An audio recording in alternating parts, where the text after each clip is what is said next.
Hi friends, അപ്പം നമുക്ക് ഇന്ന് എങ്ങനെ യൂട്യൂബിൽ വ്യൂസ് കൂട്ടാം, സബ്സ്ക്രൈബേഴ്സ് കൂട്ടാം എന്ന് നോക്കാം. ആദ്യത്തെ കാര്യം എന്ന് പറഞ്ഞാൽ ഞാൻ ചെയ്യാതിരുന്നതും നിങ്ങൾ ചെയ്യേണ്ടതുമായിട്ടുള്ള കാര്യമാണ് കേട്ടോ. ഞാൻ മടി കാരണം എൻ്റെ ഫാമിലിക്കോ ഫ്രണ്ട്സിനോ ഒന്നും ഷെയർ ചെയ്ത് കൊടുത്തില്ല. അതുകൊണ്ട് തന്നെ എൻ്റെ സബ്സ്ക്രൈബേഴ്സ് കൂടുന്നുമില്ല. അപ്പം നിങ്ങൾ എന്ത് ചെയ്യുക, ആദ്യം തന്നെ നിങ്ങളുടെ ലിങ്കുകളെല്ലാം നിങ്ങളുടെ ഫാമിലി ഗ്രൂപ്പിൽ ഫ്രണ്ട്സിൽ ഒക്കെ ഷെയർ ചെയ്യുക. എല്ലാവരും പറയുന്നത് എന്താണെന്ന് വെച്ചാൽ അങ്ങനെ ഷെയർ ചെയ്ത് കഴിഞ്ഞാൽ വ്യൂസ് സബ്സ്ക്രൈബേഴ്സിന് കിട്ടുമായിരിക്കും, പക്ഷെ അവർ കാണില്ല എന്നൊക്കെയാണ്. പക്ഷെ നിങ്ങളുടെ കണ്ടന്റ് നല്ലതാണ്, നിങ്ങൾക്ക് വ്യൂവേഴ്സിന് നോർമലായിട്ട് കിട്ടും. അപ്പോൾ നിങ്ങൾ ഷെയർ ചെയ്ത് കൊടുക്കുക. അടുത്ത മെയിൻ പോയിന്റ് എന്ന് പറഞ്ഞാൽ നിങ്ങൾ ഇടാൻ ഉദ്ദേശിക്കുന്ന ഹെഡ്ലൈൻ നിങ്ങളുടെ സെയിം കണ്ടന്റ് വീഡിയോ ചെയ്യുന്നവർ എന്തൊക്കെ ഹെഡ്ലൈനാണ് ഇട്ടേക്കുന്നതെന്ന് നോക്കുക.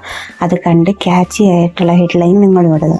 അടുത്തതെന്ന് പറഞ്ഞാൽ ഡിസ്ക്രിപ്ഷനാണ്. ഞാൻ എൻ്റെ കുറേ വീഡിയോകളിൽ ഡിസ്ക്രിപ്റ്റ് ഇല്ല, അത് വലിയൊരു തെറ്റായിട്ട് പിന്നീട് എനിക്ക് തോന്നി. അപ്പോൾ ഡിസ്ക്രിപ്ഷനിൽ കറക്റ്റായിട്ട് നിങ്ങളുടെ ഹാഷ്ടാഗുകളിട്ട് എല്ലാം മെൻഷൻ ചെയ്ത് നിങ്ങളുടെ ഡീറ്റെയിൽസ് ഒക്കെ ഇടുന്നത് നല്ലതാണ്. അതുകൊണ്ട് ഡിസ്ക്രിപ്ഷൻ ഭയങ്കര ഇമ്പോർട്ടൻ്റ് ആണ്.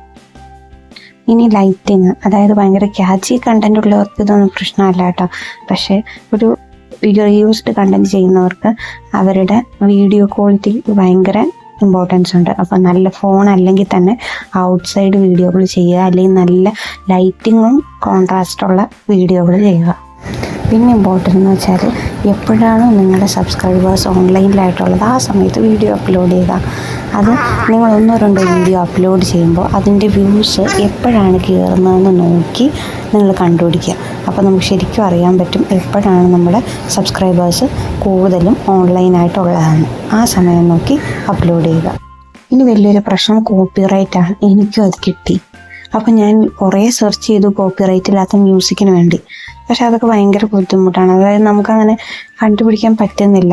ചില ചാനലുകാരൊക്കെ പറഞ്ഞ് കുറേ സംഭവത്തിലൊക്കെ ഞാൻ സെർച്ച് ചെയ്ത് നോക്കിയിട്ടൊക്കെ ഒരു തുടക്കക്കാരി എന്നുള്ള നിലയിൽ എനിക്ക് ബുദ്ധിമുട്ടായിട്ട് തോന്നി. അപ്പോൾ സ്റ്റാർട്ട് ചെയ്യുന്നവർക്ക് ഏറ്റവും എളുപ്പം ഷോർട്സ് ആണെങ്കിൽ നമ്മൾ അപ്ലോഡ് ചെയ്യാൻ നേരത്തെ യൂട്യൂബിൽ നിന്ന് തന്നെ നമുക്ക് ആഡ് മ്യൂസിക് കൊടുക്കാം. അതാണ് ഏറ്റവും എളുപ്പം ഷോർട്സിന്. വീഡിയോസിനാണെങ്കിൽ നമ്മൾ യൂട്യൂബിലൊക്കെ കയറി അതിന് കോപ്പിറൈറ്റ് ഇല്ല എന്ന് ഉറപ്പ് വരുത്തി ക്ലെയിം ഇല്ലാതെ നോക്കിയിട്ട് ഇടുക. അല്ലെങ്കിൽ ഏതെങ്കിലും തൽക്കാലത്തേക്ക് മ്യൂസിക് ഇട്ട് നിങ്ങളുടെ ഓൺ വോയിസിൽ വീഡിയോ ചെയ്യുക. ഇനിയും ഒരുപാട് കാര്യങ്ങളുണ്ട്.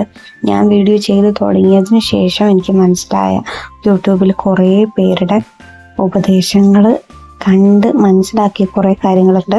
അപ്പോൾ ഇത് നിങ്ങൾക്ക് പ്രയോജനപ്പെടുമെന്ന് വിചാരിക്കുന്നു. എല്ലാവരും വീഡിയോ കാണുക, സബ്സ്ക്രൈബ് ചെയ്യുക, ലൈക്ക് ചെയ്യുക. Thank you guys.